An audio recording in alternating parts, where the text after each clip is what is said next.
Air Education and Training Command, and U.S. Central Command forward.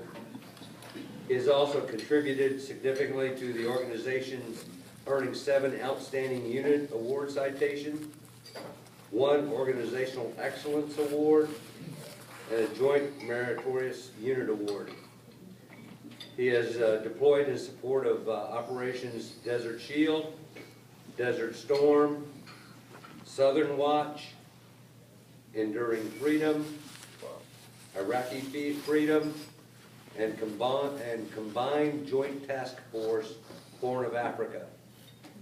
Chief Sedak is married to the former Maya Evans of Pittsburgh, Pennsylvania, and they have 1 child, Nathaniel. He's had assignments as in camper team up in Montana, our Grand Forks, North Dakota, as a camper, alert team leader, a priority A entry controller, fire team leader at Anderson Air Force Base in Guam, and the one that we like, his best assignment probably ever in his career, was the Strategic Air Command Elite Guard, SINCSAC Security Assistant, off at Air Force Base, Nebraska in 88 to 90. Yeah. Wow. So he is the brother.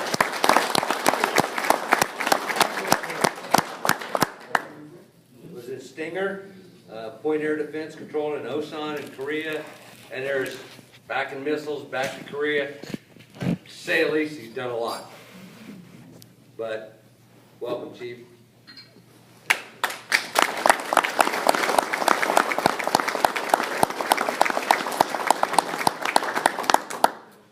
Would anyone mind if I didn't stand behind the mic? Not at all. Not at all. Can everyone hear me? Yeah. Well, let me just take this with me. I was really concerned when I was asked to come do this because I've had a mustache ever since I left the Guard, and as we know, you don't have a mustache in the SAC Elite Guard. But I see mustaches and beards around. So I'm much more comfortable after I walked in the door. So that was a good thing. Who's our oldest Guardsman here? Joe. Joe. Joe, right here. Joe Stewart. Because, the thing is I was probably the guy that y'all looked at and said, that new generation that's coming in, they don't know their butts from a hole in the ground, and we're going to straighten them out. But, sir, thank you very much. Appreciate your service. Take that with you.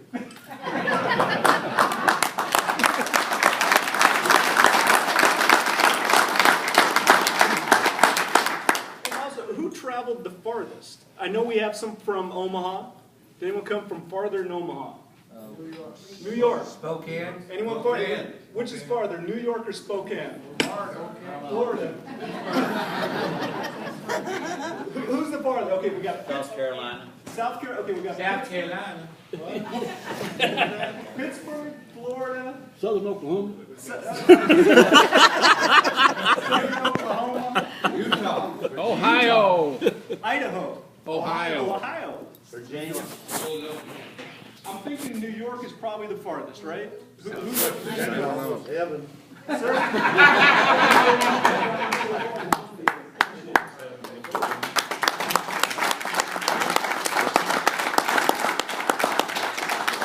Okay, normally, you come, you want to be motivational about what you're going to speak about. You want to give some history about what you're going to speak about. But how can I give history? That's not going to go over real well in this room because you are the history. You're the history of the SAC Elite Guard. And we stand on the shoulders that you brought forward to today and our new security forces as we sit today, as we transformed from security police to security forces. So I'm not going to bother you about history. Y'all know it. Y'all lived it. I need to learn it better, and we need to preserve it. That's what we need to do. Because if we do one thing bad about security police, security forces, air police, is document our history. I mean, we were talking about just finding people. It's tough to figure out who the Browns and Smiths are. Now, Zydak you can probably figure out relatively easy, okay? But some of the other names are a little bit tougher. And that's one thing we have to do is preserve what we've done over the years so that we can pass that on beyond my generation, but to the generations that are to come, and know the important things that we've done across history.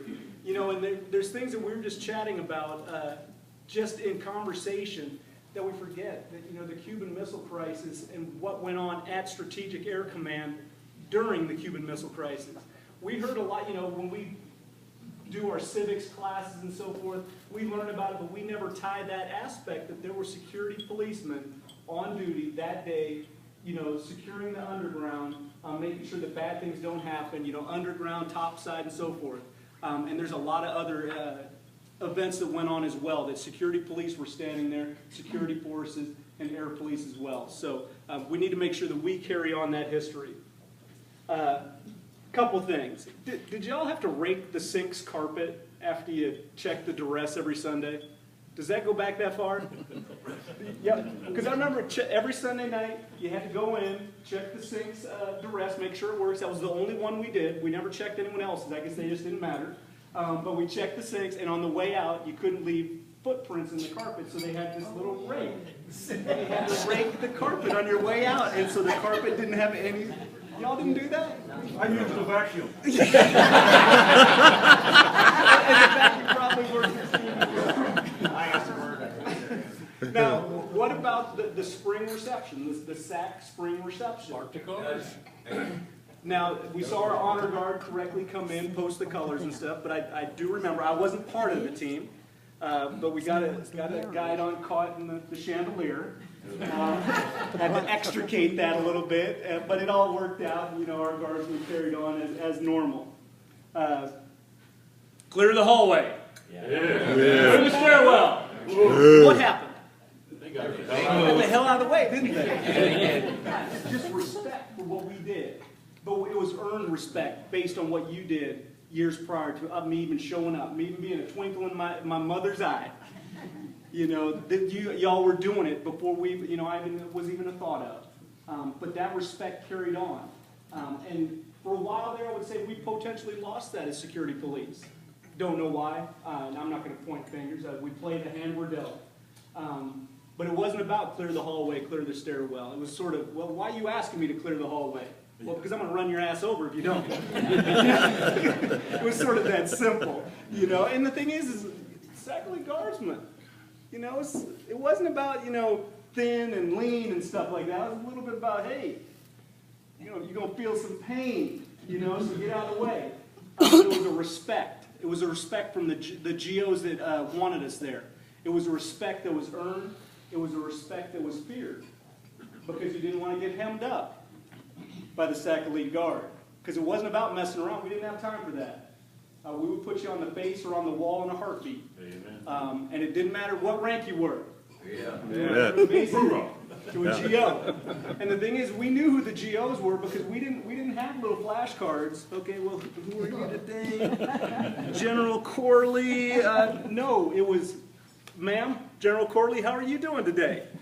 Have a great day and press on. Because at least when I was in the Guard, we had to remember 42 generals by face. Yep. It was part of your standout. I'm not sure we could pull that off today. We would have a lot of people questioning it. Now, I saw an iPad. We'd probably be giving an airman an iPad with all the faces on it, and then they'd check the iPad real quick to make sure that the general was who they thought they were, and make sure that we get them in the building correctly. But, so, 42 generals by face, it wasn't a question. They were doing an important job. They were flying the sorties that kept the backup to the SAC headquarters there intact, just in case something happened on the ground.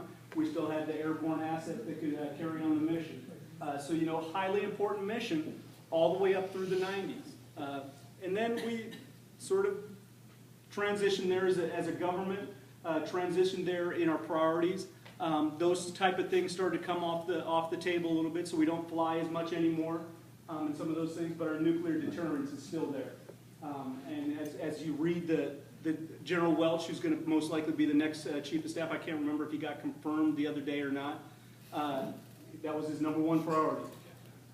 And that was SAC. Now it is Global Strike, which is a good thing. Get it back under one roof. Make sure that we're taking care of business. We took our eye off the ball there for a minute and decided to fly some stuff from the north to the south. I hate to say crap happens. Crap happens. The appropriate people were dealt with. We've adjusted fire on the security and the things we do, because even though we as security forces, security police had nothing to do with that, we had to adjust some things because we peeled that back. We were not doing everything we should. Now, could we stop that in any way, shape, or form? The answer is no. So please, please know that there was nothing that we could have done different on that day that would have stopped that from happening. It's that simple. But we did need to change some tactics. We did need to change some procedures. We need to refocus those things. And that's what we're doing today and making sure that's happening. And Global Strike is a good way to do that, get it back under one roof. I don't know why we didn't go back to just Strategic Air Command. Those decisions are made much higher level than me. It would have just been easier. We could have dusted some things off. And we would have been right back where we were, because SAC did not mess around. Things were black and white. They were rigidly flexible. But we did not mess around. There you go. SAC Elite Guard, been in the movies. Presented the flag at Rosenblatt Stadium for the College World Series for many years now.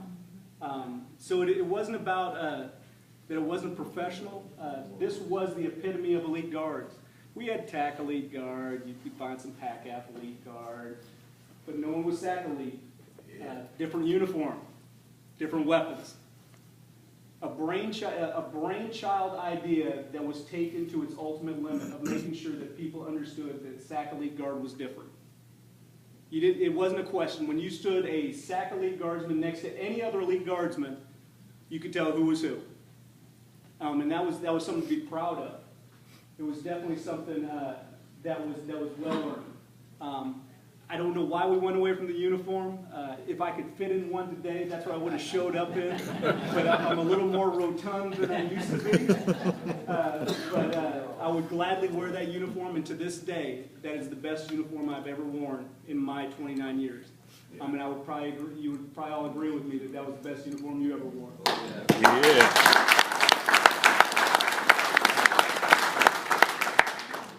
Now, the one thing, please bring back the history.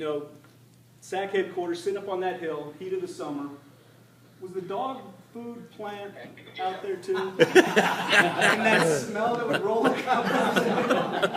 Am I bringing back some memories here? Yeah. That was probably the only bad thing about the SAC Elite Guard. Mix that with JP4. Was that smell. But the thing is as we were talking here, we've had some, it was almost like SAC Elite Guard was a chief producing organization. At least my time there. And these were just a couple that I wrote down. Chief Larry Pinkham, who was back in the Omaha area that you may be aware of. He retired last year, I believe it was, out of the Global Strike Command IG. Chief Mike Warner, who served in the Guard when I was there. He's actually AFMC's command chief, the MATCHCOM command chief as we sit today. Chief Master Sergeant Daniel Dixon. He just retired out of Aviano, finished up running a nuclear unit. Chief Master Sergeant Steve Sullins. He retired out of ACC as the ACC MATCHCOM command chief. Chief Master Sergeant Vince Dugan. I can't remember where he retired out of, but he was another chief. And I don't say that to tout anyone's horn, but I think y'all get credit for that because y'all were the ones who cracked that ass, making sure we did things right. And made sure that we did things that we could take and carry on and make sure that we had a successful career. And if you don't think you had a part in that, wow, please look in front of you, because I am an average individual. I'm probably below average. But because I had mentorship and I had leadership such as yourself from fellow NCOs, making sure that, hey, Zydek came in with his boots laced correctly. It wasn't about just the willy-nilly lacing up your boots. It was spider lace. Y'all young men know how to spider lace a boot. I can show you. And I'm not picking on it.